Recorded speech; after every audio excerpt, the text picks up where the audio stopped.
All right, Ben, let's get it fucking going. We got some people that want to join us today. I see Maddie's in the chat. Scraps, please join us today. Why not, kid? Have a fucking day. Come hang out. Come join us. Come talk to us. If there's anything you want to get off your chest, you let me know. But man, we're gonna have a good show today, Ben. It was a quick day, Ben. Quick day, COD. But first and foremost, let me intro it, man. Welcome to another episode of The Flank. Okay, I'm joined by my friend, my companion, my dog, Ben J. Nissim. Ben, are you there? Yeah, I'm here, brother. What's good? Interesting day of COD. We're first day of stage 3. Two series, short day, but I think we got a lot to talk about, Tom. Yeah, we definitely got a lot to talk about. I mean, let's be honest. It was a quick day of COD. Could have been more exciting, but I think there's a lot of things that we could talk about here. I really do, guys. And you know, Ben watched most of the matches. I had some stuff to do during the matches, so I was watching when I could, and I saw some key moments. But I think Ben is gonna be a key factor in today's show. I really do. Just know I was working. I did a presentation at one point whilst also watching the games. Yeah. Just know I'm triple tasking, Tom. We also got some guests coming on. We got some more guests coming on, and you know, we're gonna have a good fucking show. Rune it back. Thank you for another big 5, guys. You have shown non-stop love to the stream, man. So I just want to give a shout out to Rune it back and everybody else who's gifted mad subs. We're almost at 14,000 subs, so I really do appreciate you guys supporting and showing love, and I'm glad you guys are enjoying the content, because I'm gonna be honest, Ben and we're having a good fucking time. At least I am, Ben. I don't know about you, but I love this shit. I fucking love talking to you guys every single day. So thank you guys for the support. We greatly appreciate it. Kingdom Soldier coming in as well. Love that. Kingdom's the GOAT, man. That's the OG content guy in the Call of Duty scene. Yep. He's a fucking man. But I'm going to mute they're already muted, but guys, I'm not going to shout out any subs during the show. I just want to give a quick thank you to everybody that I saw so far. But we're on 101 sub train, bro. Keep it going if you want to keep it going. I appreciate the support, guys. I love every single one of you, but if I don't shout you out, I apologize. But let's get into it, Ben. First series of the day, we had Dallas going up against Paris, and you know, it was an interesting one, to say the least, especially with some problems off the rip, right? With the connection and stuff. Yeah. If you want to go ahead and pull up the gameplay, I'm doing that. Together, queued up. Yeah, so unfortunately, obviously, Warzone release, and of no fault to CDL and Activision, sometimes when too many people try to hop on a server, everything goes sideways. I'm sure that's probably what happened. This series, Nick Class pushed out way too far in the rotation and spawned Kyler Garage. But Paris, you know, a sneaky good Garrison team, Tom. I know they haven't beaten like the greatest teams on Garrison, but this was like statistically like their best hard point. I was like thinking Paris might come into this and maybe pick Apocalypse, but Dallas took that out. They banned that straight up. So we end up with Garrison, and it was a great start for the Paris boys, Tom. I mean, bro, like it looked good. It looked good off the rip. It really did. Like, when you get Nick in those positions where he's making plays, hitting flanks, pushing out cuts, their whole team just flows really well, Tom. 100%. 100%. I think with Paris, they came out so strong that I thought they had this in the bag, especially with how Dallas has been playing. I mean, I've been saying it on the show that I feel like Dallas has been really shaky. I do want to give a shout out to Crim6 because he looked incredible this series. He played really well, especially in the final stretch of it. But it was just interesting to watch. I mean, obviously, I told you, but I didn't really watch much of it because I was so busy during these matches. But when I saw Paris go up 1-0 and you know, it wasn't that close. I felt like Paris was in full control. They came out, they went up 100 points right off the rip. I was like, bro, like I have a feeling Paris is gonna take this one. But Dallas, they showed some resilience here, Ben, and they came back and won the next 3. Yeah, I mean, you saw a really good start from Paris. They went up pretty big. And then, you know, Tom, I know you like critiquing comms, so we got to listen to Dallas's comms. And mind you, at this point, right, they'd been sitting around for like 45 minutes and they had a game restart, so the energy maybe wasn't as high as was normally expect. But let's tune in and let's see kind of how the comms are going here. Yep, for sure. He's dead, Josh. Back left quarter. Back left hanger hurt. Ready this timer? One guy went plat. I got time. Yo, big door straps. I'm looking plat. Did not color? Plat, Nick. Dead. Sit down time. Nice. There's two. You only one shot truck. Last guy, big door. Oh, big door, flew at me. Got him. Sit down. Yeah, I'm getting needed. I'm shifting. Yo, big door, Nick. Right One shot. Yuli hurt as well, big door. Yo, one to the back. Top, oh, fuck, one shot. Yeah, man. Hanger big door. One guy's top cat. I'm shifting over. Yeah, shift right. I'm shifting right. Top cat, drop bottom mid. Another one cat. No, I died. Yo, they can be top cat dead. Yo, Johnny was bottom mid. Square. Square. He's one shot, no health. You just set up. Alright. Yeah, they're gonna be green. They can They're gonna be come green. Pick up green. I don't have your house. I don't have it. Yo, I have your bottom left mid. Two green. Yo, Con. bump. Con classic. Con one shot Nick. I'll see on you. I'll see. I'll street Yeah, on watch me. Con. Traps her. I'll sit down. Still there. No, Akon in the close up. There's two. There's two in hill. Three near hill. Yo, hit Watch out left behind side stack. big door. Hit left side big door, guys. Watch out behind stack. Traps Yeah, it. I mean, this is. Okay, you want your top, Yeah, I'm gonna mute it now. Because this is where the map kind of ended here. They got put in a demon trap. But I don't think the comps were that bad. No, they weren't that bad. It's just why I always thought Dallas, like at least last year when you went into listenings with them, they were twisted. Yeah. Twisted. And I don't know what it is, but I just feel like it's not. They don't have that same like fire. Like, is that a good way to put it? The comms are fine. The comms are good. I mean, they weren't calming bad or anything. Like, they were definitely small talking. And... Yeah, I mean, there's a lot of really good small talk. Illy was calling plays. Krim was calling plays. Kyler was calling plays. Like 3/4 of the team is calling traffic. But I agree. Like when you went into listen-ins last year, like they were always sort of bringing a lot more different vibes. Mind you, again with this lesson in, like they had been sitting here kind of iced for like an hour, so maybe you're not going to have like 100% energy, but you know, then maybe it would have helped. They just went down big in this map, Tom. And I mean, we can kind of skip through most of this. Like, bro, like Paris basically just they came out and mopped them, and that's why I was like, I was very surprised on how the rest of the series played out, because I personally thought Paris was going to take the series. I really did, because I just knew how Dallas has been playing recently, and just kind of seeing them in practices and stuff, and just hearing some things. You know, I feel like something's wrong in that camp. I feel like something's wrong in that camp, and they're not playing like themselves. Now, granted, they are a top 3 team. They just have very high standards, so you know I'm gonna be hard on them. But especially after this first map and seeing, especially Ender starting off like 3-13 or something, just like I don't know. There's just something about this team that Dallas they're a good top 3 team, but in order to beat the best of the best and start winning some events, they need to clean it up a little bit, Ben, because I think they're still a little bit sloppy even after today. I know you and I had talked about this, and we'll skip to the second map. I don't know if they had like a team talk after this map or what, but like they just looked like a completely different team in maps 2, 3, and 4. I mean, they straight up. I mean, we'll skip through these rounds, bro. This S&D was an absolute slaughter fest. Yeah. Krim finished this map 10-0, I believe, and I'll check the sheet I have. Shout out Easy Mac. Pretty sure Dallas got 4 of the 6 first bloods in this map. Damn. I mean, just a well played S&D, and they really just kind of took what was a really tough start, and is what good teams do. Okay, we start slow. Let's regain. Let's come out and take map 2. Get it 1-1. Great. We're back in the series now with the swing modes coming up. We got a chance to take a lead. Yeah, no, for sure. I mean, and this is where I want to give Crimsic some gas, because this guy didn't even fucking die, guys. This guy played through this whole map. I think he ended up 10-0 fucking actual kills. I don't know what EKIA was looking like or anything like that, but you got to give him props, man. This guy's fucking 35 years old. He's fat, and he's going 10-0, Ben. It's incredible to see. Yeah, I mean, you know. No, sorry. What, did you fucking lose full? No, like one of our guests was messaging me on the side. I'm sorry. Oh, we got a guest coming in. Who? Yeah. Well, we'll have him for the next series. I know. Is it Josiah? Slack? I was gonna try and make it a surprise. I already told him. I fucking told him in the beginning of the show. I told these guys. Yeah, he's gonna hop in for the next series. But I agree with you, man. This is like what Krim, dude. Like this is the kind of leadership you need, man. Tough series, come out, dominant S&D performance. We've seen Krim in this map in Black Ops 2. Now in this game, he looks very comfortable in this map, Tom. And you know, is gonna be a map that they'll probably play a lot. I think teams don't want to screw up with them on checkmate. So, and we know recently I think they banned actually Moscow S&D in this series, if I remember correctly, that was a weird ban. Yeah.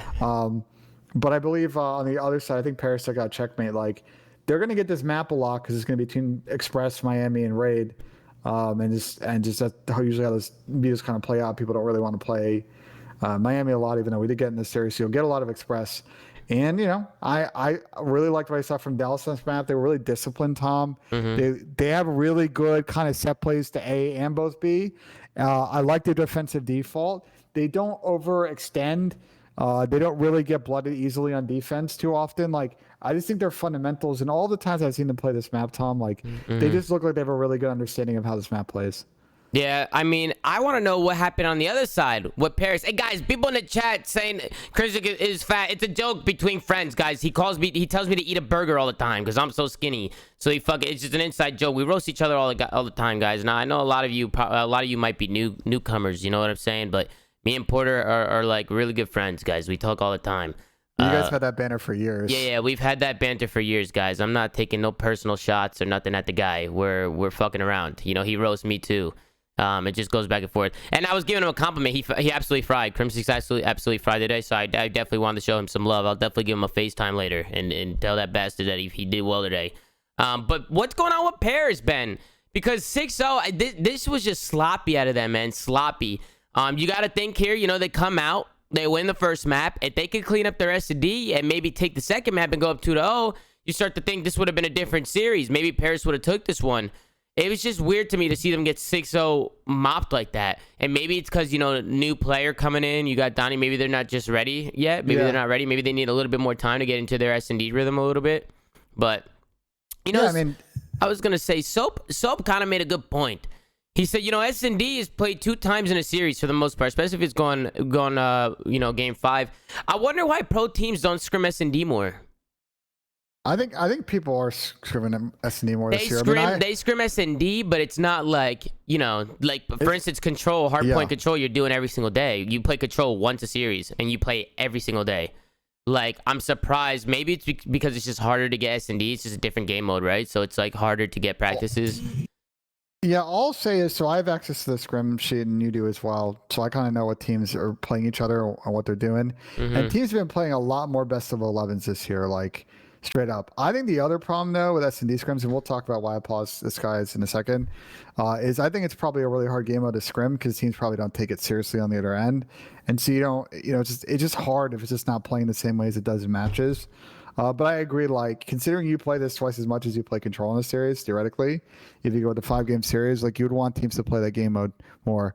And Nato just poked me, and Saints Nato made a really good point, which is top AM teams should be playing more S&D against pro teams, and they don't. And I agree. I don't see the top AM teams getting a lot of S&D scrims on the CDL schedule. Yeah, I also see a couple people coming in the chat. I saw Vivid come in from LA Gorillas. We have Illy now from Dallas Empire saying, you know, the S&D scrims are a little bit trolly sometimes. But there's other things you could do, right? Like S&D tournaments and stuff like that. I mean, that's why COD needs me, Ben. We need to make this site, and we need to get these S&D tournaments popping again, man. 1 or 2 tournaments a week, guys.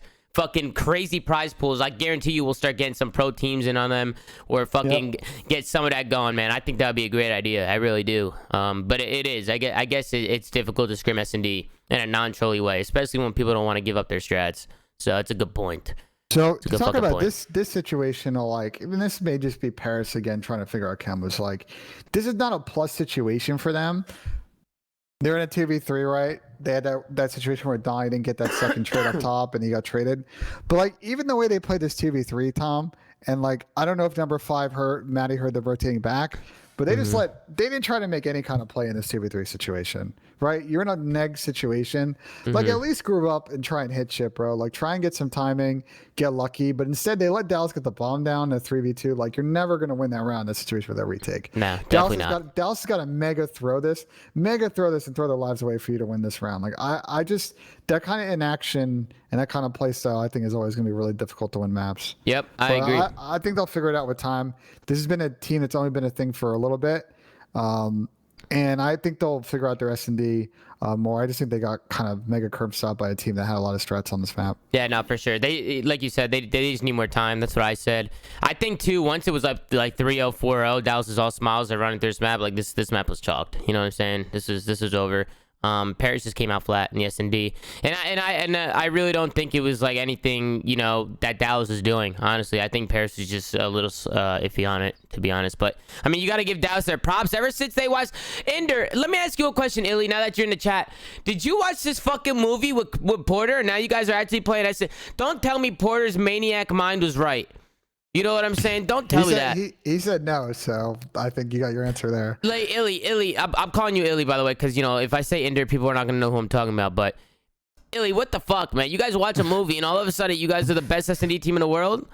Now I gotta hear fucking. I fucking. Let me do the fucking. I fucking told these motherfuckers to fucking watch this fucking movie. I'm gonna smoke a bowl, but if they didn't watch this fucking movie, we're gonna suck. I'm like, dude, what the fuck is this guy on about, bro? Like, what is he on about? He was telling me this shit. He was like, bro, like, they never see this fucking movie. That's why we fucking suck. I was like, what the fuck? So what's wrong with this guy? This guy's he's crazy, man. But yeah, good job, man. Good job out of Dallas there, Ben, to win that S&D. Because they are looking really good at S&D. And we've been saying, Ben, what happens if Dallas starts winning S&Ds? You know what I'm saying? Yeah. So I wanna move on and talk about the controls. So for those that haven't watched our shows this week, and maybe haven't been paying a lot of attention to the new control rules, which is okay, they've changed it now. Overtime is based on ticks. So this kind of changes the offensive strategy along these maps, Tom. Like, yeah, and defensive strategy as well, right? Like, especially the early chalk, which you and I both agree, and we don't have a lot of empirical data, unfortunately, to support this. Mm-hmm. The early chalk, right? You get killed off the break, which is chalk and a play for their site. Yep. May not be the best play because the other team will get too many ticks on offense. And at this point, I think Paris had gotten 3-4 ticks total this whole game. Mm-hmm. If you let a team cap a point, that's 3 ticks. And so I think what happens in this situation for Paris, they lose these gunfights. And we'll watch this play out. Nick stays alive. Number 6 you see on the map. He stays alive top plane. They don't really make an attempt to push on this A site. Now, I know there's a lot of nades flying back and forth, but I don't see anybody really hitting Yellow Street.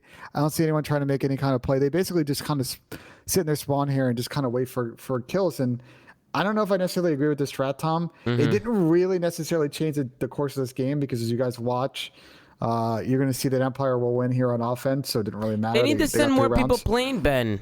Yeah, I just feel like they needed more action here. Yeah, no, I agree with you. I agree with Ben here, guys. Paris right now, they're slow playing. They're slow playing their side. The only person making a play towards that plane, I think, was Nicky D at the time.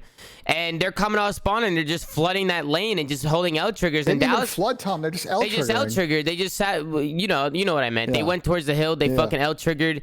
It's like they're not making any plays. And that's the thing is like Nicky D can't be Classic can't be the only guy hitting through the plane trying to make a play on the side of that point. If you try and they know where like Dallas knows you're spawning back right, so they're just gonna pin you back there and just hold. They're not gonna do anything stupid. No smart team is gonna do anything stupid there. So Paris is waiting for Dallas to make a mistake, and they don't. They stay down, they cap the point, they get the kills, and they rotate over. Bada bing, bada boom. So like even at this point though, if you're Paris, like I'm pretty sure at this point, and someone back me up on this, that like they're both tied.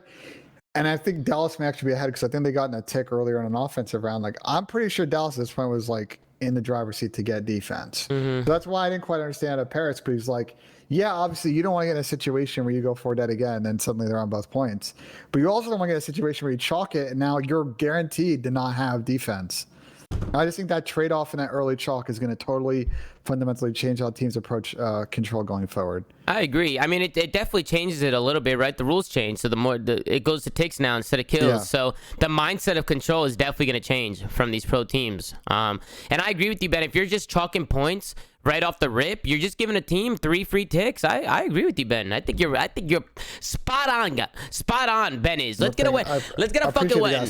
Yeah, let's get a win in the chat. Let's get a fucking win. We'll skip forward a bit. Paris made this pretty mixy here, but if you look at number 1, Shotzi, he gets in like the god spot. When a team gets in this setup, bro, like you got plane and you push out wood, it's like, dude, this is like if you get these kills here, you're so set for offense. They're stacked on this point, like, and Paris is done here. When they see the point going up like that, you're like, they're done. The only thing they can do is run. So I remember what happened here actually, because we should actually talk about this too.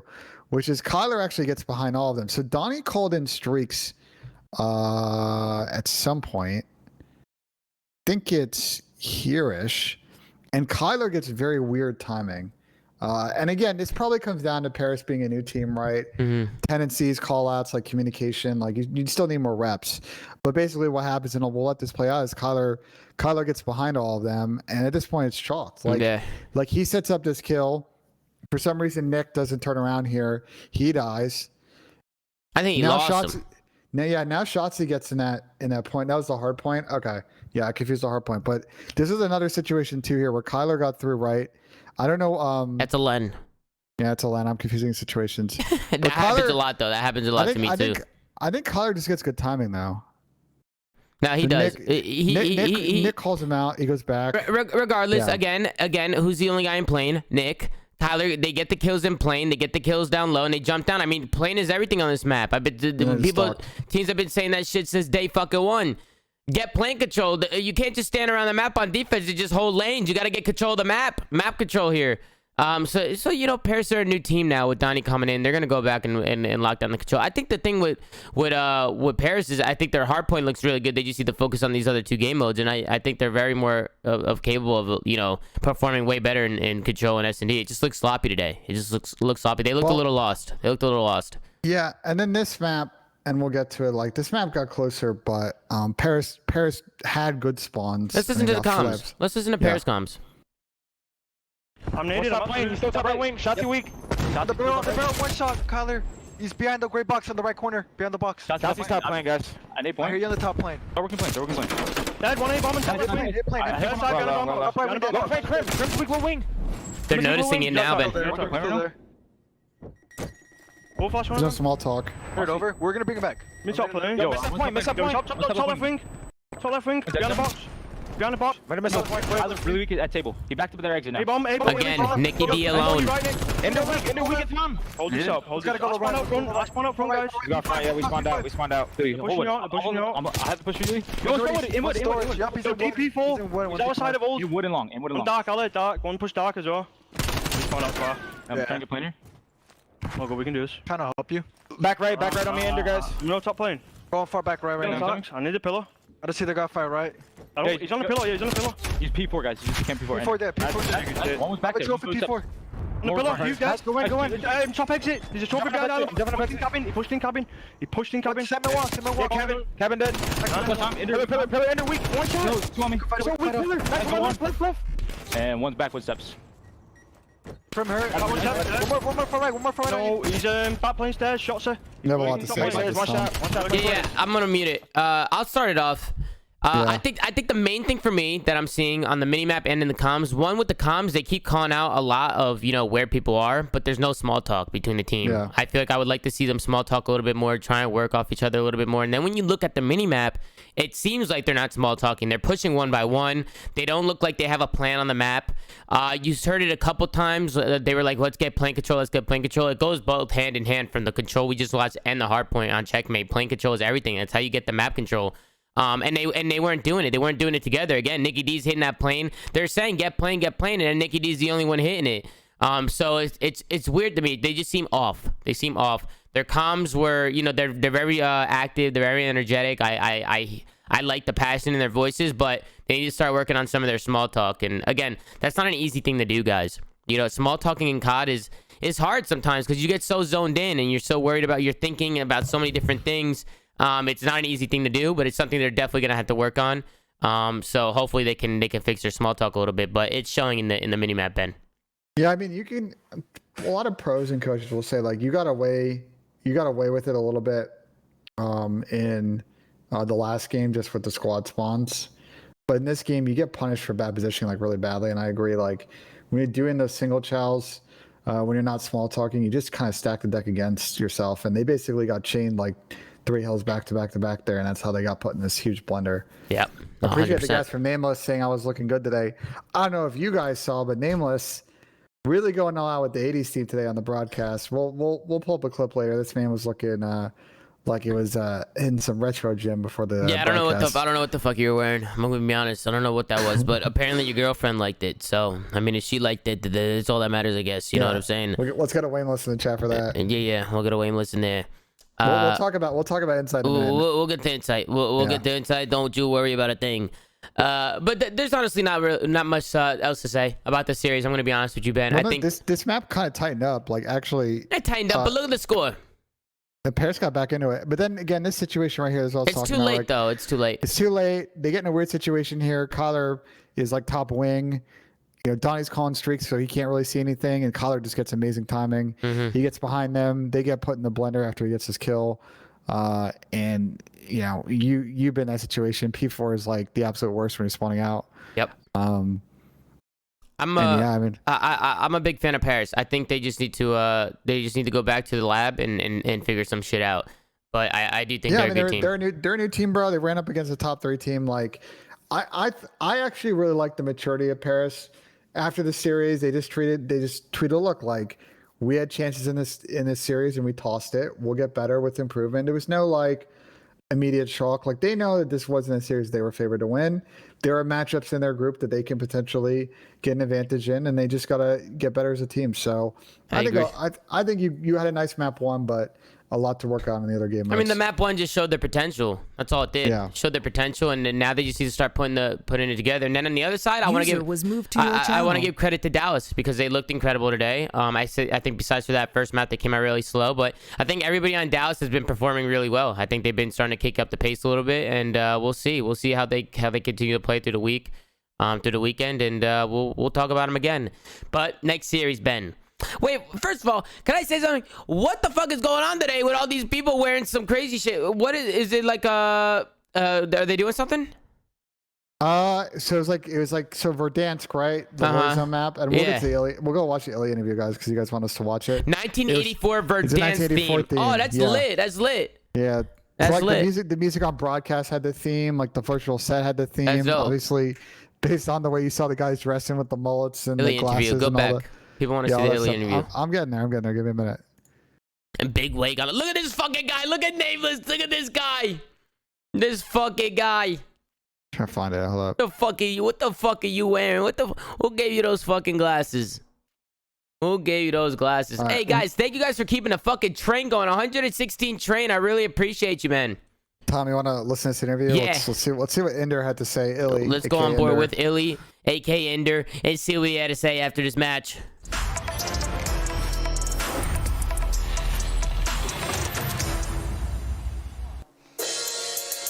Hello everybody and welcome to Game 2 Victory Spotlight. I am joined by the one and only Illy from Dallas Empire.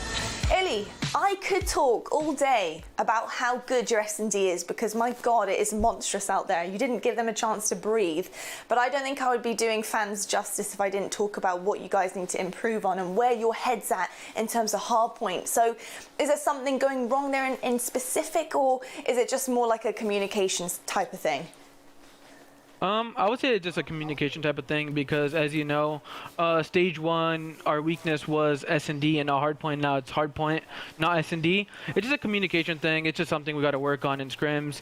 We just got to apply what we do in scrims to our matches, and we'll be fine, just like we did on that checkmate. Yeah, honestly, it's just we'll get it done. I like that. No, We'll get it done. That's a great soundbite, Illy. That's a great soundbite. Hey, it's annoying, isn't it, when it flip-flops? You know, you're great at one thing and suddenly something else is lacking. You're paying more attention to vice versa. But I tell you what, looking pretty good across the board, though, so not too worried there. But as the defending champs, Illy, you know, where do you feel you guys are at as a team heading into stage 3? Where are you really at? We're nowhere near where we want to be. I would say we have a lot of work to do, just like last year. Like, that's why I'm not too worried, because last year we were basically in the same situation as where we had a lot to work on. And yeah, we're just gonna keep the mindset of getting better every day, getting on with the positive mindset, and just working towards our goals. And by like next stage, we'll be probably more near where we want to be. But by champ time, we're gonna make sure we're full form, just like we were last year, and we'll get it done. Okay, We'll I like get that. it Well, I'll tell you what, Illy, you've put my mind at done. ease now, because if you're not worried, I'm not worried. Okay. So I'm going to be watching out for that. Thank you so much, Illy. Let's get it in the chat. We'll get it done, dash Illy, ladies and gentlemen. We'll get it done. I love it, Illy. I fucking love it, kid. It was a good solid interview. Yeah, good interview. Good interview. It was just funny that he both questions he ended it. We'll get it done.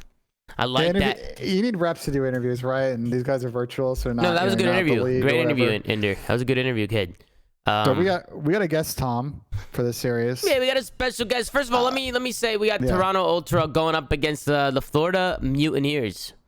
We actually got a special guest. Ben, you want to let him know who's coming on? I already told him twice, but go ahead. We got a former member of the Florida starting lineup, Josiah, aka Slacked. What's up, brother? How you doing today? Going on, fellas. How you guys doing? Pretty good, good, Josiah. Listen, you're the fucking man. I want you to know that. We're Appreciate it, Tom. Likewise, bro. We're watching this series, watching your team. I'm sure that you want to be playing, right? I'm sure you want to be playing. You want to be out there helping the guys. I'm sure that you feel like you deserve to be out there. Anything that caught your eye in today's series? Because obviously it didn't end how Florida wanted it to end.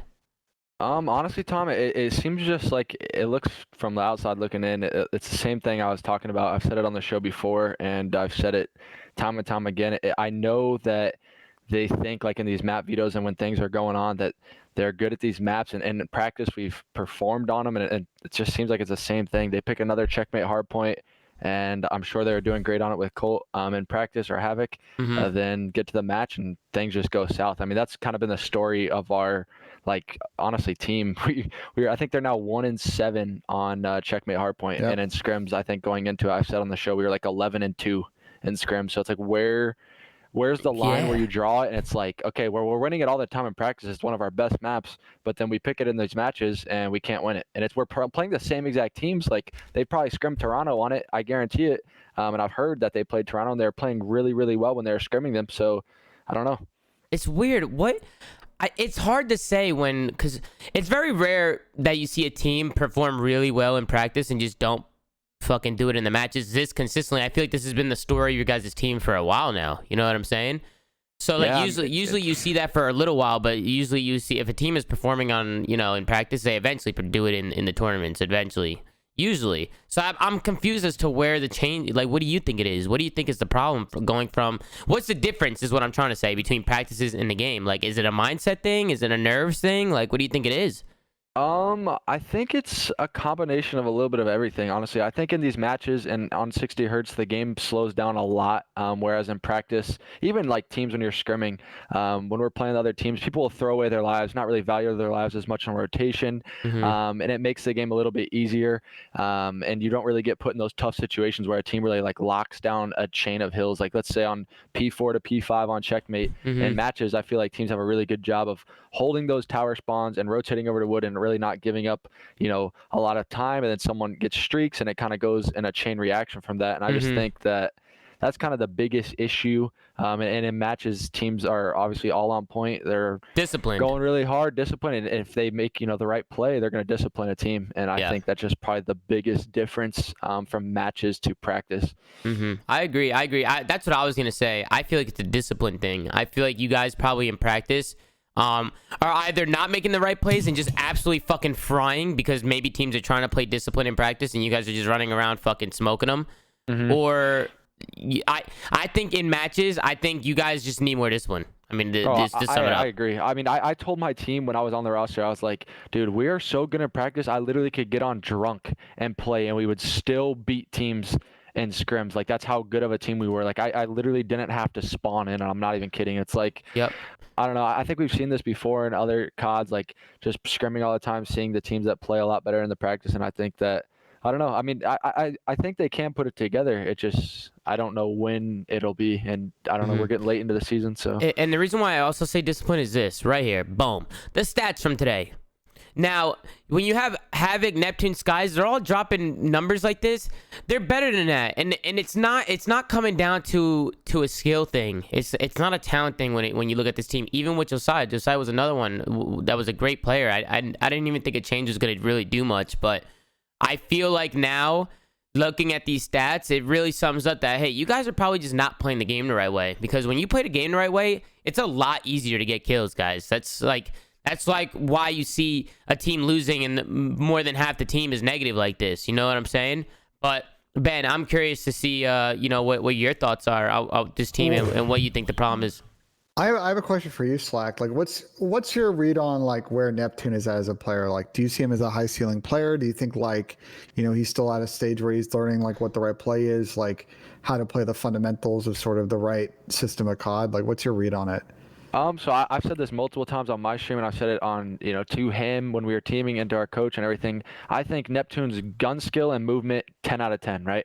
I wouldn't change anything about it. I think he has some of the craziest gunny. If you go play him in a free-for-all, you're just going to be like, wow. Like, he's so annoying to shoot against and everything. But as far as like making the right play, making the heads up play, and like in these matches when things do slow down and people aren't throwing away their lives, will he always make that right play? I don't think he's at the stage right now where he will.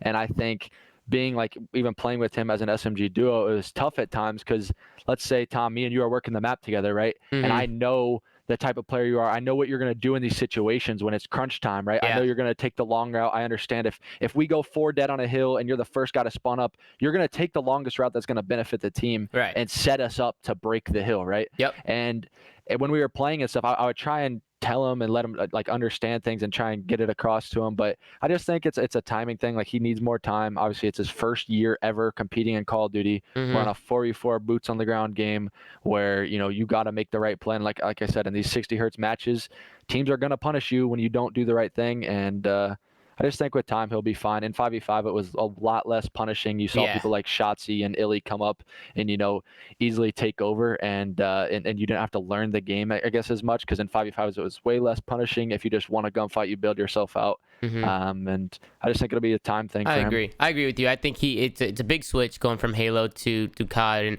it's like the little fundamental things, like you said, like the long routes and the decision making, that because that's really important when you're a sub player. Like, the routes that you're taking on the map is super important to your team. It just makes the game easier for everybody. So I feel like, Ben, you mentioned this before, but sometimes you feel like Neptune's just running lines. He's just running straight lines. And I know you mentioned this to me before. I'm curious as to what you have to say now. Yeah, I mean, I think, like, watching him play, like, you can tell the guy's got tremendous skill, but, like, yeah, he's nasty. He's nasty. You see this sometimes with players where, like, they spawn up and they're just hitting the same lane over and over and over, and they're just seeing a little bit of red.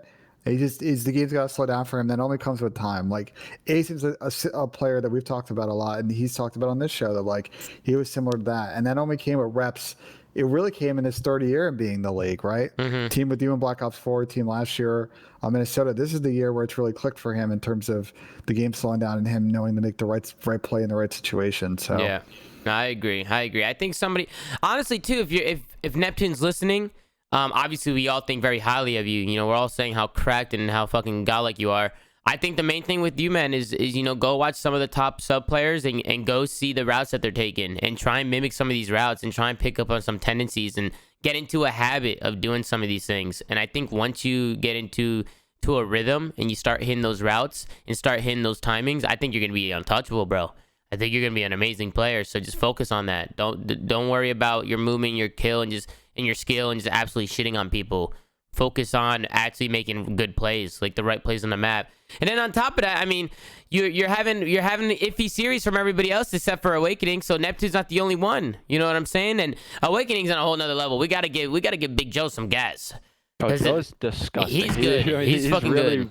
He's really, really good. He will always shine simply from the amount of talent he has. He could be put in the worst situation ever, and he'll find a way to get a kill. Oh, yeah. And I think that's kind of like what you said, Tom, to touch on that again. It's like, that's why you see the inconsistency in stats. I said this before, but, like, if you look at our team throughout the whole entire year, every person's stats on our team was all over the place. Like, when we were winning series and we beat Optic 3-0 and we beat Minnesota 3-0, I had like a 1.2 in both those series. That's great. And then in our losses, I probably have a 0.8 or a 0.9. It's like, I don't know. I feel like when you don't play the game correctly, like you were saying, and not every player is just going to be able to bail themselves out of every crazy situation. And, you know, these good teams are going to punish you. And I think that's kind of like what you said, man. Yeah, I agree, because exactly, like, if you're not playing the game disciplined and you're just running around, if you're winning your fights, you guys are going to fry.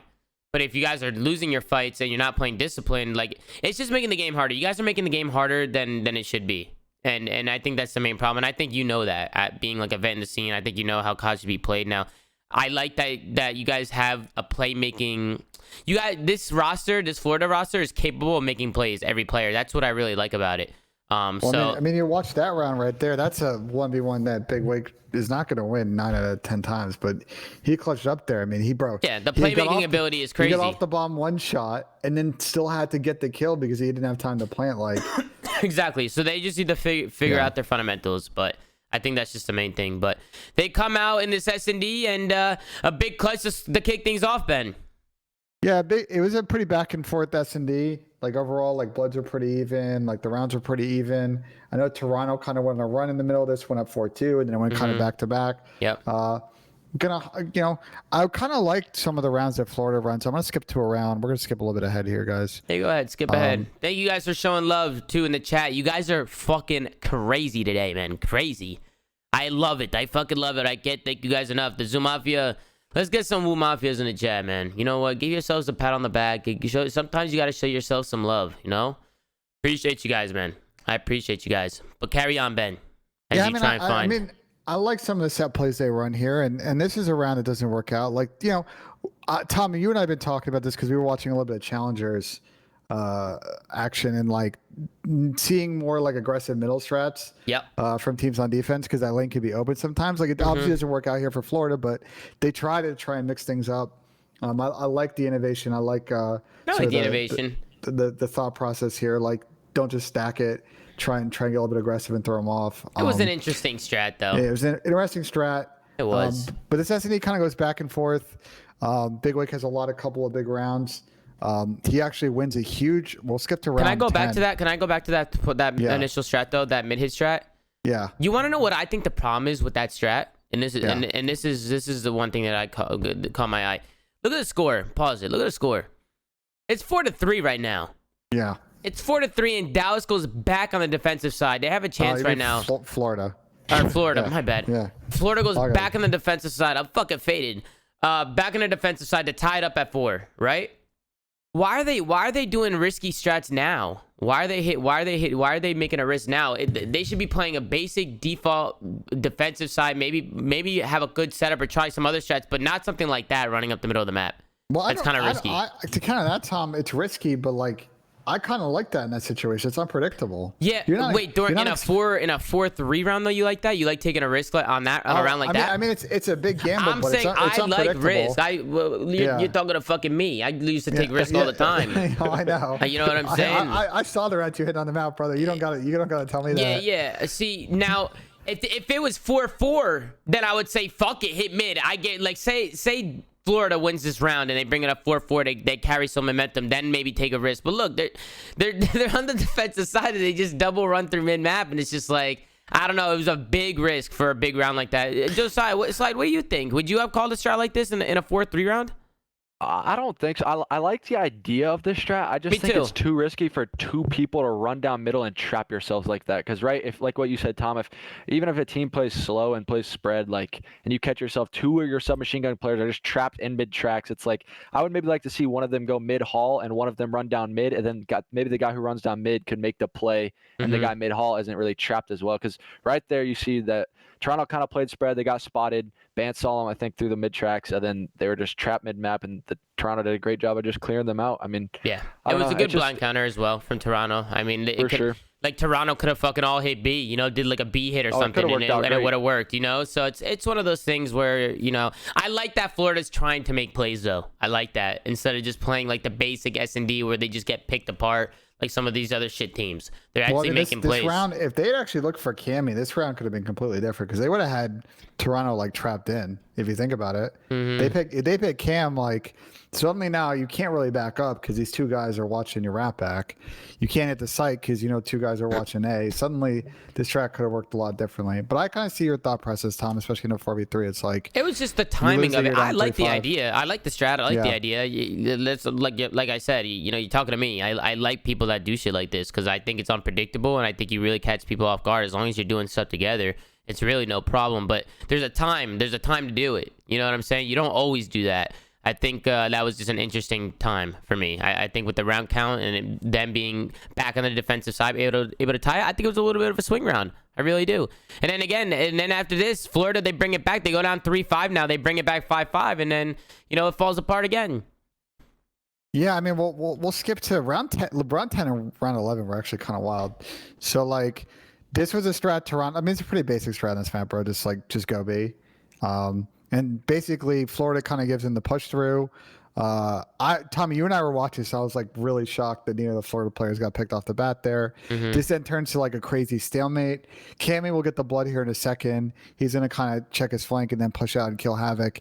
And then it just gets real mixy from here, Tom. Just a lot of trades, and it goes down to a 1v1 where Awakening is able to clutch out. And again, I want to give some credit here to Toronto.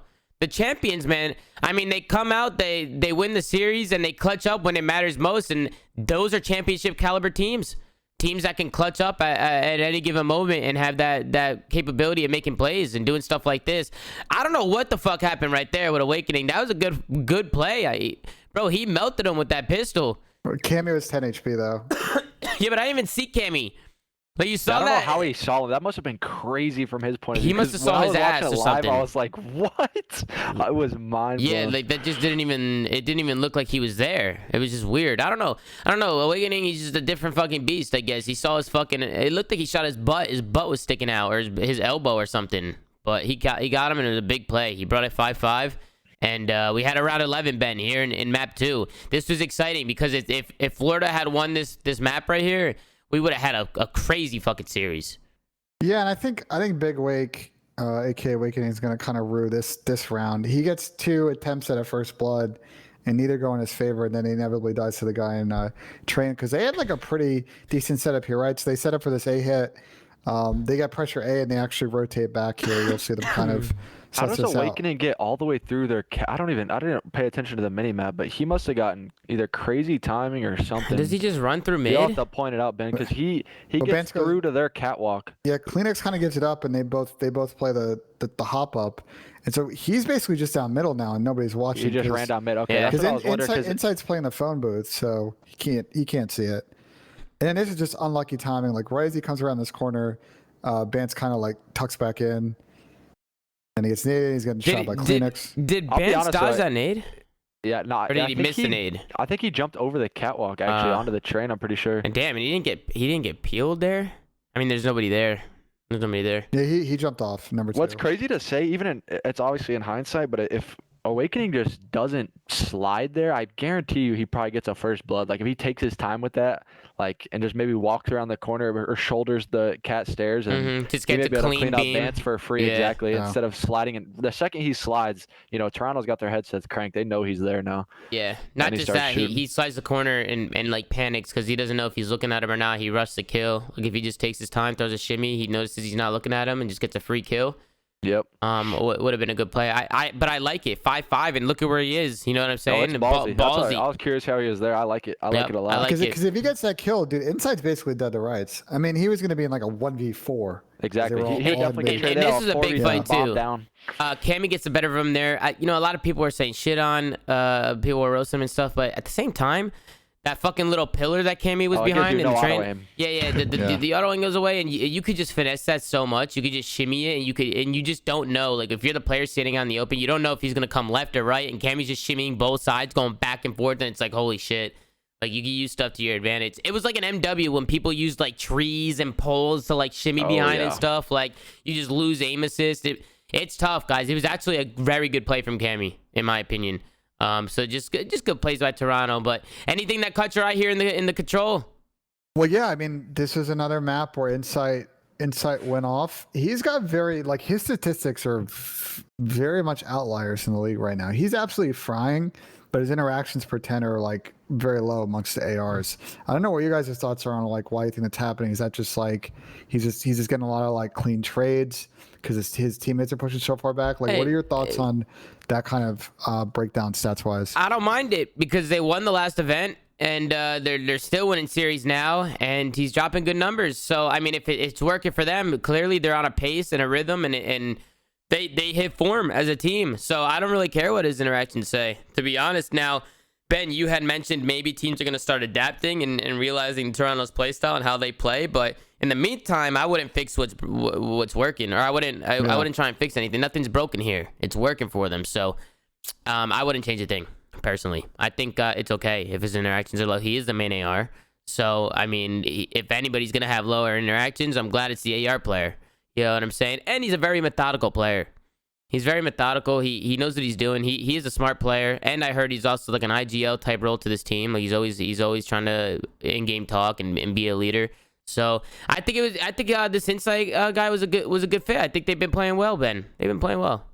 Yeah, I mean, I'll say this: as good as Insight's playing, I think what unlocked this team was obviously Ben Vance hitting another level and finally figuring it out, and they're getting a lot more consistency out of their sub players. Mm-hmm. Like I think Insight is really, really good. And I think that was a great move on their part. But the other players have also stepped up, and I think that's why they've hit next level as a team as well. Yeah, no, 100%. Guys, we'll talk about the Prelude tweet after this series, guys. I know what you're talking about. Oh, he tweeted something? Okay, we'll talk about it after. We'll pull it after. Okay. But yeah, this round was kind of wild. This went down to like a 2v1. This went down to the wire. Don't see this too often, but after this round kind of went down again, like just a really good regain for Toronto. I think they end up taking 3 straight rounds. I believe, Tom, they win an offense and then they go back to back in rounds. Yeah, they were both the first 2 offenses were 1, so it ended up going 1-1.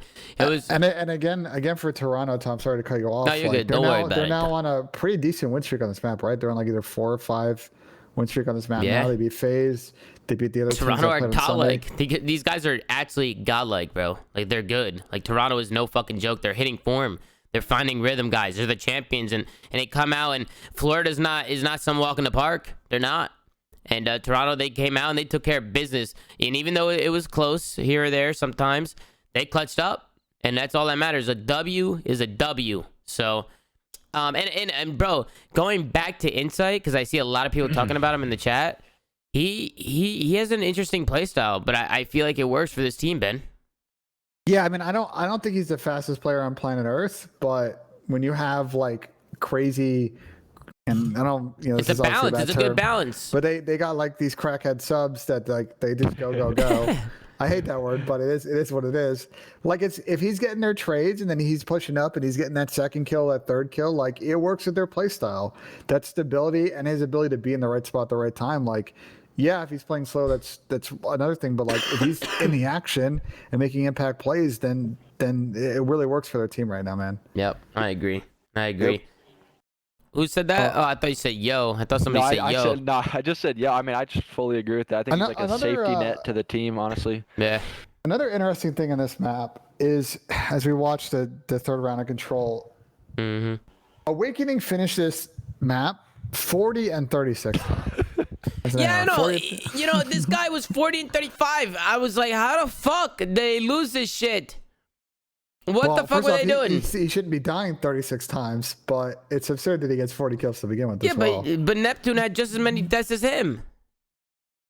Yeah, I wonder why it is. Maybe we'll have to watch the map back more if they're just kind of throwing the lives away, or they were just losing weird team chow situations. But like, you don't normally want your AR player dying 36 times in 4 rounds of Control. Yeah. Insight was 38 and 18. People are spamming in the chat. I mean, guys, that's ridiculous, man. That's crazy. It's a crazy stat line, which is why it's like, I don't really care about Insight's interactions, because like, he's dropping crazy. 38-18 is impactful, man. Like, yeah, he's dropping good numbers, and they have a good balance. They don't need their AR player being super fast, especially with how much pace they have across the team already. You know what I'm saying? So they look good. They look fucking good. And plus, you just have people like Bance that are kicking up now. Like Hemi and Kleenex are always doing their thing, but now Bance is doing his fucking thing, and they're just like an oiled machine. They're an oiled fucking machine. So I love watching these guys play. I love it.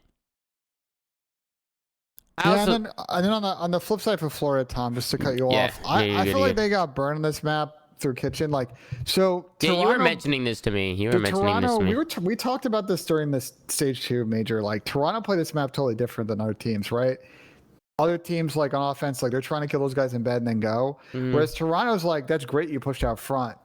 We're going to go ahead and get kitchen control, kind of get those guys to spawn deep laundry, and then we'll hit the hill and just gun you guys trying to cross back and interact. Yeah. And I was skeptical at first when I saw that strat, but it's been working for them, man. Like, I don't know, Jerry, what your thoughts, Slack, what your thoughts are on that strat, because it's a little bit different from like sort of the conventional wisdom right now, at least how most teams play this map.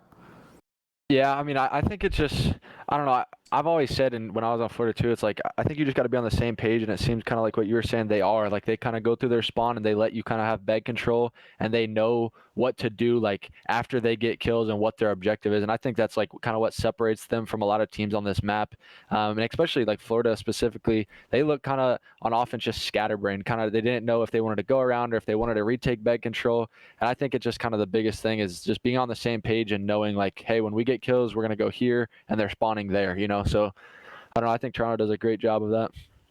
Yeah. No, they do. Toronto does a great job of just they make the game theirs. They always have map control. That I feel like they affect the pace in the game. They let the game come to them. And big plays out of Awakening right there at the end, right there, to bring this to an overtime. But I'm gonna be honest with you guys. In the overtime, Florida looked a little rough, Ben. In that last round. Did this go to? Yeah, it goes to 5. It goes to 5. Yeah, and it goes to a round 5, and And this is where Toronto just completely shuts down Florida, and they just seem so indecisive. It just seemed like they didn't know what they wanted to do, kind of like what Select was just saying.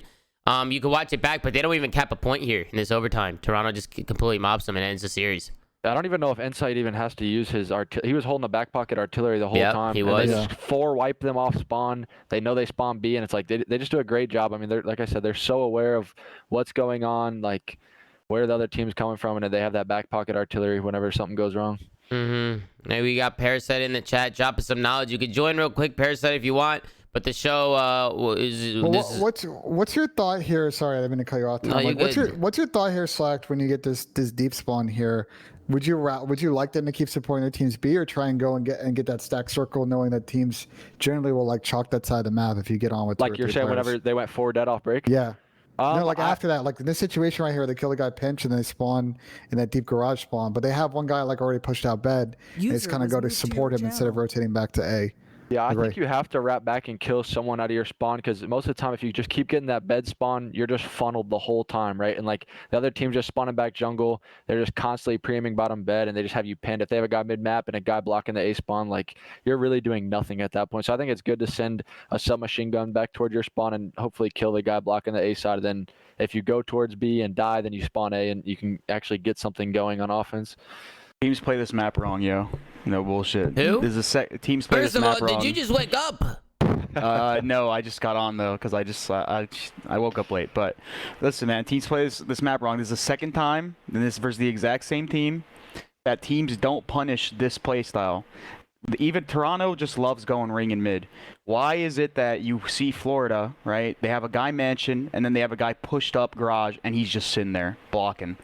The guy mansion's already blocking, so you have 2 people doing the same thing. They need to continuously pinch them, and by continuously pinching them, you start to relieve pressure from mid map, right? You start to pick people off, and then you spawn them garage, which either funnels them into the guy that's mansion, or the guy that pinches. If he lives, he creates an opening where even if you have players in your spawning you laundry, your player's laundry can overextend ring, can overextend mid because you release the pressure there, and then go and either cut the mid map and kill the guy's kitchen, or they can go and spawn trap any players that they kill when they're continuously pinching. Teams continue to just sit mansion and do nothing, and then they get spawn trapped, and Toronto just keeps overextending, and they rely on 2 people holding the back to fight off all 4 players. Makes no sense. Yeah. It's the second time that's happened. You guys remember when we roasted Standy for that play where he jumped off? They were doing the same exact thing. They were just sitting in mansion, doing nothing, 2 of them. Yeah. While Preston and Accuracy fought off the mid. Yeah, it makes no sense. I agree with you. I think that's a great play. I've always said that whenever we're double match. If you think no one does it, flank it. You gotta take it, Chris. That some of these teams, they're gonna start going back and watching some VOD and realizing they're useless. They're fucking useless, and maybe they'll stop making these dumb fucking plays. But let's go with the predictions. We got matches tomorrow. Have a good day, Parasite. Thank you for breaking down. Thank you for breaking it down. Thank you, Aggie.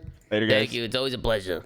User disconnected from your channel. Thank you, Waggy. Let's get a Waggy in the chat. Let's get a fucking Waggy, man. Show him some love. You guys know the fucking vibes, man. Tomorrow, ladies and gentlemen. Oh, these are banger series right here. We got 2 series coming out hot at 3 p.m. Eastern. Los Angeles Thieves going up against Seattle Surge. And then after that, we got the London Royal Ravens going up yours truly, Optic Chicago. We're going to have a good couple matches here tomorrow, Ben. Yeah, I mean, where do you want to start? You want to start with the first series? Yeah, let's start the first one. Well, this is an interesting matchup. I like where Seattle's been trending. Trending. I mean, they were quasi-competitive team to start, and now they're competitive in series. And Thieves had a really Ace roast me. I wasn't going to use the word wobbly, but now I will. They were a little wobbly in the start. So good one on that, Asim. And then Thieves, look, they made the mega roster change after struggling for a bit, and they went on a little bit of a loser's run. Managed to get into the they finished like top 8, top 6. And okay, so now we got to see what they do. They're in this group with what? Seattle, Thieves, FaZe, Chicago, and London, right? Is the group, I think. Yeah, this is a big match for both teams, honestly, to come out and get a dub here. Just because of it's a matchup thing, and knowing some of the other teams in their groups, like you want to come out and you want to get a W here. I mean, The main thing for me is Seattle. Yes, they've been showing improvement, but LA Thieves has been showing improvement as well. And when I look at both teams, I think 100 Thieves looks stronger to me. Yeah, I think we'll see a little bit of checkmate. Checkmate hardpoint will be interesting in this series. But then I don't know. It's a good map for both teams. I feel like Thieves could be really good on that map. We saw them absolutely smoke a bunch of teams when they did a losers run. But I got to go with Thieves, Tom. I think based on form right now and just the talent on that team, I think it'll be really close. I'm going to give it 3-2 to Thieves. Yeah, it's hard to say because Seattle has Big P. They have Gunless. And that guy's hitting form. Big P is hitting fucking form, guys. So I don't know. This could go either way. If you're going Thieves, I'll go Seattle. I'll go 3-2 Seattle. Let's switch it up, Ben. Let's have a switcheroo. Yeah, my only issue with Seattle in a series like this, and I love Looney, man. He's a good guy. Need to see a little bit more out of him from the slaying department against teams like this. We know Thieves are going to play that freestyle of COD. Need to see some punishment out of Looney and really put these young kids to bed. Otherwise, it's going to be a long series for them if he's struggling to have an impact on the map. Hey guys, what's wrong with you in the chat? I said Big P, like Pierce, like Big Pierce. You guys start saying Big Peters, Big Peters, Big PP. Fucking you bunch of fucking trolls you guys are. Slacked, what do you think, kid? I think these have looked great since our roster change. I think they showed a lot of improvements in the major. And I've heard scrims and practice have been going really well for them. So I got these in 3-1. I think Seattle's been looking good, but I just think these are the better team. Yeah, I said I think these are looking stronger, but I can see it going either way. So I just want to go against Ben and say 3-2 because it'll make it more fun. But let's go into the next one. We got London Royal Ravens going up against Optic Chicago, and again, this is going to be a weird one because London with a big team change. They obviously got rid of Dylan Codd, which it's just so crazy to me how good that kid was in Black Ops 4, and he just wasn't putting it together in some of these other games. So I think that kid might need to try it out with another roster. But in the meantime, they made a change and they picked up Zap. What are you guys' initial thoughts? Ben, Slack, who do you guys think is taking this series? If you're London, please, for the love of God, because I saw them play Checkmate so much with their whole team. Please do not play Optic on Checkmate. I am begging you. I've seen so many teams make this mistake over the first two stage. But that being said, I think Optic's a stronger team. Will suck for London, I think, to have a player come in and lose his debut. But I just think on paper, I don't really see much in the way here for London, especially with the time they need to kind of get better with the roster change. I got Optic 3-1. Okay, I personally got Optic 3-2. The only reason why I'm giving London 2 maps is because of a honeymoon stage. You know, like young guys might be coming out, might give Optic a run for their money. They might try and come out with some crazy fucking fire, but at the same time, you have an Optic that's coming off a loss that they probably don't think they should have deserved, right? So they're gonna come out firing as well. So I'm going with a 3-1 or a 3-2, but I think Optic is clearly the better team. I just think London might, steal like an S&D, maybe a respawn or something if they're like firing off because they got some young guys that came up now and they want to prove themselves and make a name. But I agree, Ben. I got Optic. And to put a pin on the Optic thing, like I thought Optic obviously got mega unlucky in stage 2. Like think about who they lost to, right?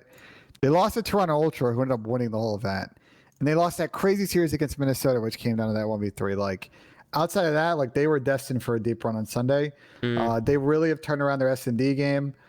They lost a bunch of hard points. I think that'll come around with some more practice. But I really like where Optic's at as a team. And London, I just got to see what they do with Zap, man. This is like, what, change number 6 or 7 for London? Yeah, they made 105 fucking changes, Ben. Yeah, just they're making as many changes as Western, man. Like, it's a fucking mess. Guys in the chat, everybody take it easy. Take a deep breath, a little woosah. I'm giving London a couple maps. Big fucking deal. You fucking Optic guys in here, you go fucking great. How dare he say that Optic is only going to win by a map? Man, you guys are never happy. I'm going to give my honest opinion. I really am, guys. Now, Optic could definitely come out in 3-0 here. You know what I'm saying? I think Optic's a better team, but I think what I said is pretty valid. I think London has a chance here to maybe steal a map or two because they have some young guns that are trying to prove a point. That's all I said. So take it easy, guys. Relax. It's calm down, woosah. Slack, who do you think is taking this?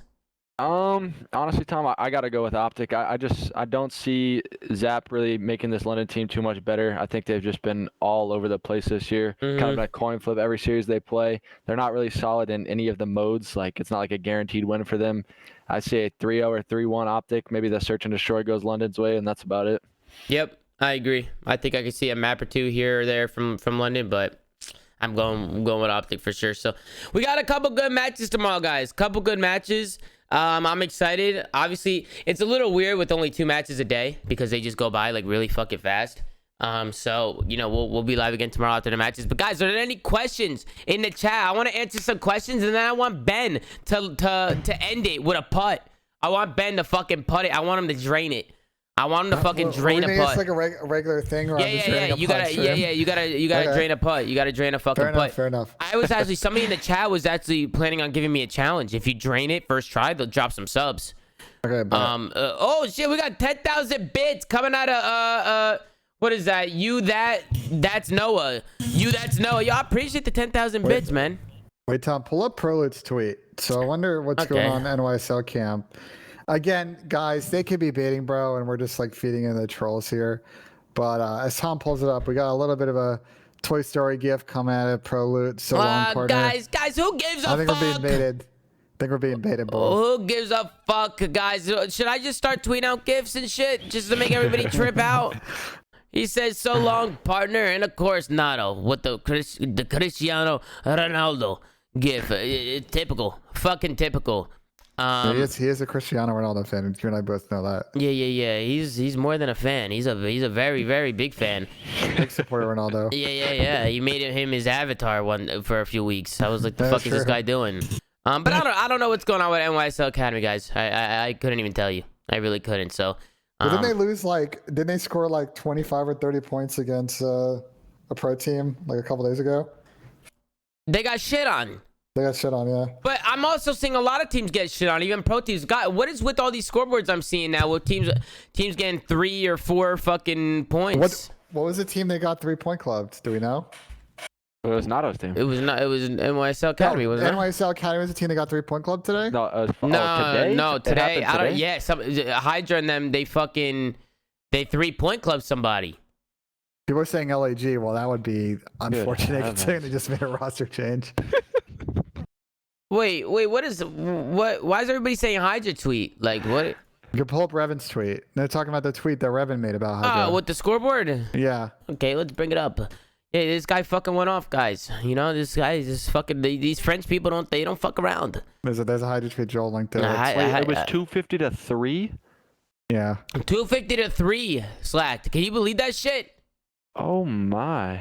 What the fuck did you link, Joel? Is that the same tweet I just pulled up? No, it's a Hydra tweet about. He replied to Nato with a Cristiano Ronaldo gif. Oh, that's cool. I really hope that wasn't LAG for their sake, because they were definitely probably going really hard if they just made a roster change. I don't know. I mean, dude, you gotta. It's really hard to get 3-point club. Yeah. Guys, can I ask you a question? I can play with my fucking feet and probably get more than 3 points. I'm serious, guys. I don't understand how that even happens. I really don't. If you're getting 3 points, hang it up. Go do something else. Go fucking, I don't know. Go find another game. Or maybe it could have been anything. Maybe they just were arguing the whole fucking time or weren't even playing. You know what I'm saying? I don't know. 3 points, guys. I guarantee you, I could play with my little cousin and get against a pro team and get more than 3 points. I guarantee it. At least one rotation, you gotta hit a rotation and just pick up a kill or 2. You know what I'm saying? Something, guys. Something. Dashy tweet, guys. If there's no fucking Dashy tweet, I'm gonna be really fucking pissed off here. I'm serious, because you guys always do this shit. You always do it. Nothing. Fucking nothing, guys. Nothing's here. You fucking assholes. Can we get some questions in the chat? Can we get some questions? We got. Do you think this is Scraps' best game? Thoughts on Octane's new cut? What the fuck, Octane's new cut? Is this Scraps' best game? Oh, I don't know. I mean, Matty's really good. He's pretty good at Black Ops 4. I think he was disgusting at Black Ops 4. Yeah, he was. Actually disgusting. He was. He actually was disgusting. Guys, he's really good at this game too, though. I don't know. He is. I mean, Matty's just a good player. Scraps is just a fucking beast. And he takes care of me in the streets of GTA. He's always got my back. He's always got my fucking back, guys.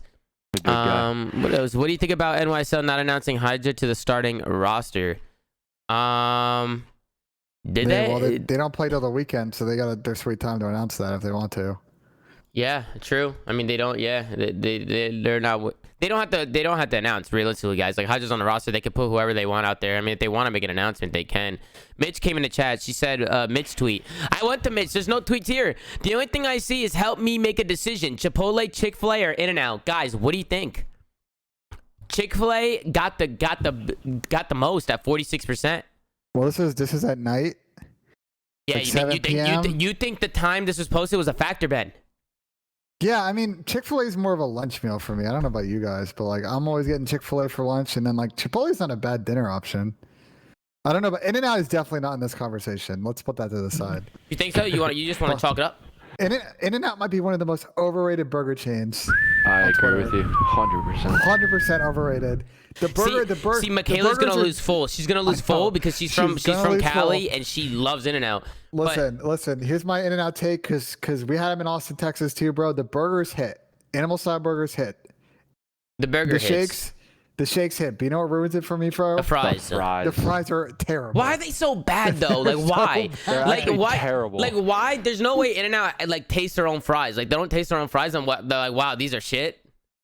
And people compare like they say like In-N-Out's better than. Go ahead. Michaela gave me a tip though. Yeah. I got overdone fries, like well done for like they cook them more. They cook them out a little bit more, and they come out like crunchier and saltier and better. Like they're just better. Like they just taste better. Here's an argument I see on Twitter a lot. People compare In-N-Out to Five Guys, and I think it's Five Guys no contest, because the Five Guys burger is already better than the In-N-Out burger. Am I wrong with that take? Because I feel like the Five Guys burger gotta be one of the best burgers you can get. It's very customizable. I think Shake Shack burgers are good. Shake Shack's unreal. I think it's the best for the burger and fries and shake, honestly. Listen. This is gonna be a big Luma. All right, I can already feel the Lumas are ready to attack. But I've never had Five Guys. Never had it. Really? Never had Five Guys. Never. We gotta fix that. You guys started spamming Luma before I even fucking said it, you assholes. You fucking assholes. You did kind of pre that you were gonna give it to But you at least gotta hear me out, guys. You at least gotta hear me out. We never, Tom. Look at these guys. They're going crazy. You guys are assholes. Hold up. Are you sure about that? Because I know. Ben, I never had Five Guys. I never did. At one point, you must have not gone with us, because at one point during the IW boot camp, when it was me, you, Dylan, Big P, and Enable, we went to the Five Guys in Austin over in Sunset Valley or wherever that. I don't remember having Five Guys, bro. You guys didn't go with us, bro, but like. If I did go with you, I don't remember what it tasted like. I wasn't focused on the fucking burger. I wasn't giving you know what I'm saying? Like now with the way, probably too twisted. It was an event time, bro. I was probably on fucking hella G Fuel, Game Fuel, whatever the fuck I was drinking, bro. Just cracked, ready to go. We had a lot of G Fuel in the house. Yeah, we had bro. Closet full of G Fuel in the house. Yeah, we did at the time. Now I got a fucking Game Fuel fridge filled up. Have you guys seen my Game Fuel fridge? Did you guys see the fucking fridge these guys sent me? It's a real fridge, right? Oh, it's no joke, guys. It's no joke. They said these guys sent me an actual fridge. Like this wasn't a mini fridge. Like it's pretty big, bro. It's pretty big. Look at that. And then they gave me 5. Bro, I'm stacked to the rim in Game Fuel. Stacked. Look at this. Look at this shit. Yeah, I got the same amount of Game Fuel, except I got no fridge. I already told my coworkers, people go back to the office, there'll be a bunch of Game Fuel cans just sitting out in our office. But that's a nice ass fridge, Tom. Like, thank you, Ben. It's great. It's got nice branding. Like, it's huge. It's not even like you got quite a few draws. Like when you run a Game Fuel there, you can put some snacks in there. Like it's good shit. It's good shit. I almost broke my fucking back taking it out of the box. Well, that would have been bad, bro. Lift with your legs, brother. Yeah, but Ben, I do lift with my legs. I do, but fucking getting out, it was stuck in the box. I couldn't get it out of that fucking box. We got a poll. What the fuck is this poll? Does LAG need Zoomaa to take over the camp? Listen, anybody that gets me in their camp it's an absolute blessing. I will completely turn it around. Isn't that right, Ben? And Slack. Yeah, I mean, I know what you did first with that team. Yes. You know what I would do first with that team? What would I do? So, yeah, you'd be making big changes right off the bat. I know what Tom would do, bro. He'd squad wipe. Listen, bro. Listen, man. Reese Vivid's good. Everybody else will see you later. Listen, man. Yeah, Tom would get a 4-piece squad wipe. Listen, man. Just give me Sib and we'll go from there. All right. Just give me. We'll go from fucking there. But let's move on. Reese Vivid in a fourth. Let's move on. We got important things to handle, guys. Nissim is gonna fucking putt for us, ladies and gentlemen. He's gonna sink it, and you better sink this shit. Sink it. Oh, you just tossed the mic out like that. I like that. You said fuck it. Oh, he's already got it. Look at him. Look at him. Yeah, look. He's got the New York Subliners headset on. Let's go, Benny! Let's get a win in the chat! Let's get a win! Sink it! No butt crack today. I like it. I love it, Ben. I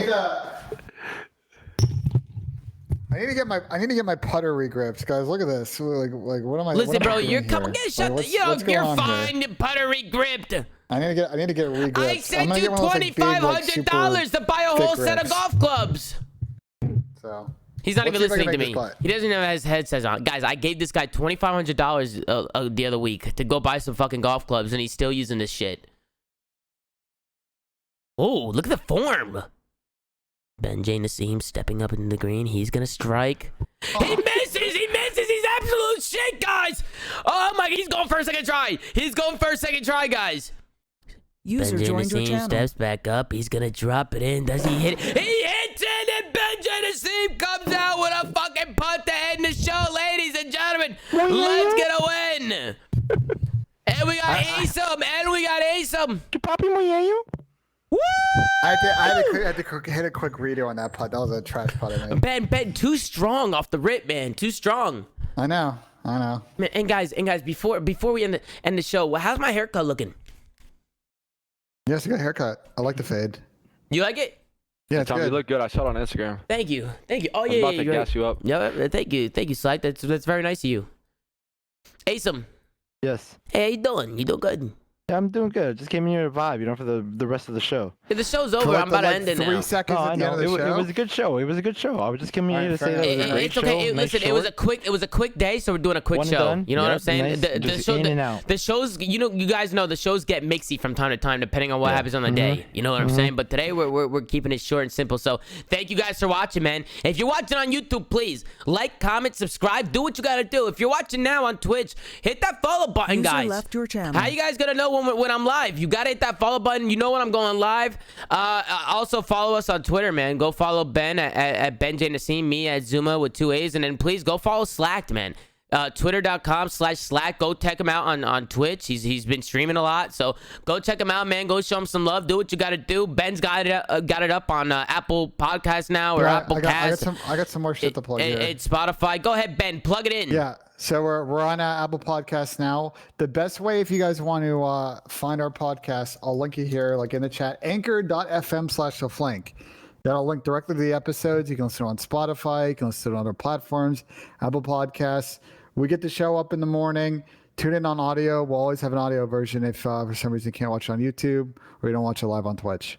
Yep. So I appreciate you guys watching, man. Ben and I have been working to get it up on different platforms for you guys to listen. But the bread and butter's on Twitch, guys. We love doing it live. So make sure to follow the stream and just thank you guys for all the support, man. We'll see you guys tomorrow for another show. Have a good day. Have a good day.